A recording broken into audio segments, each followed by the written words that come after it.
B team कहते हैं, इसके बारे में क्या कहना चाहोगे?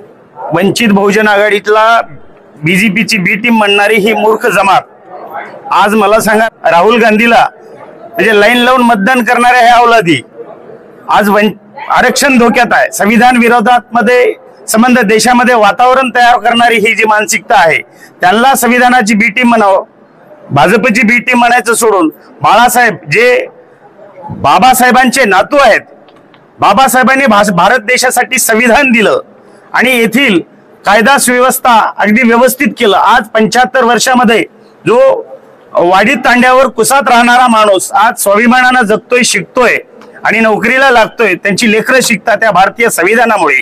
आज बाबासाहेबांचे नातू ज्यांनी संविधान लिहिलंय त्यांचे नातू जर संविधान बदलत असतील आणि हे बी टीम म्हणून आमचा प्रचार करत असतील तर ह्या मूर्ख जमाती, मग भाजप असो का काँग्रेस असो, हे का संविधान विरोधी आहेत? फक्त हे बनवा बनवीचं नाटक करून दलितांचे मत खाण्याचा प्रकार या ठिकाणी आहे, हे सर्व ढोंग आहे असं माझं म्हणणं आहे। वक्फ बोर्ड का जो अभी अमेंडमेंट बिल है उसके बारे में क्या कहना चाहते हैं आप? आप सभी को पता है कि महाराष्ट्र में, आप सबको पता है कि महाराष्ट्र में लगभग 9,40,000 एकड़ से ज्यादा वक्फ की जमीनें हैं और इतनी जमीनें मुझे तो लगता है कि सरकार के भी पास है कि नहीं है वो ढूंढना पड़ेगा। वक्फ ये अल्लाह को दान दी हुई जमीन है, ये किसी के बाप की जमीन नहीं है और इंसानों ने अपनी खुद की जमीनें अल्लाह के नाम दान दी हुई जमीनें हैं जो बहुत बड़ी संख्या में है महाराष्ट्र में। और मुझे लगता है कि महाराष्ट्र में भूखंडों का श्रीखंड खाने वाली जमीनों के ऊपर राजनीति करने वाली जो टोलियां हैं, मुझे लगता है कि वक्फ की जमीनें तो सिर्फ बहाना है, इनको इन जमीनों को बेचने का इनका असली निशाना है।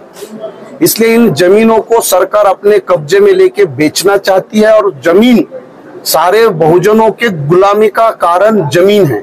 आज आदिवासी भी अपनी जल जमीन और जंगल के लिए लड़ता है, तो जमीन जो है वो आपकी इज्जत से जुड़ी है, आपके रुतबे से जुड़ी है, आपके गुलामी से जुड़ी है। वही लोग गुलाम बने हैं जिनके पास जमीन नहीं है और इसलिए मुसलमानों के पास वक्फ बोर्ड के माध्यम से 9,40,000 एकड़ से ज्यादा की जमीन है और इसकी वजह से महाराष्ट्र का मुसलमान, देश भर का मुसलमान अपने खुद के बलबूते पे खड़ा है। जमीन के और वक्फ के मसले को औकात का भी मसला कहा जाता है। मुसलमानों की अपनी एक औकात है और इस औकात को खत्म करने के लिए भारतीय जनता पार्टी ने जो साजिश रची है उसका वंचित बहुजन आघाड़ी पुरजोर विरोध करती है। हम चाहते हैं कि जो असली मायने में इस देश की जमीन को लूटने वाले जो लोग हैं उनकी जमीनों पर आपके पास कोई कानून नहीं है और जो लोगों ने दान दी हुई जमीन है उन जमीनों को हड़पने के लिए आप इस तरीके से घिनौनी हरकत कर रहे हैं, जिसका हम लोग पुरजोर विरोध करते हैं।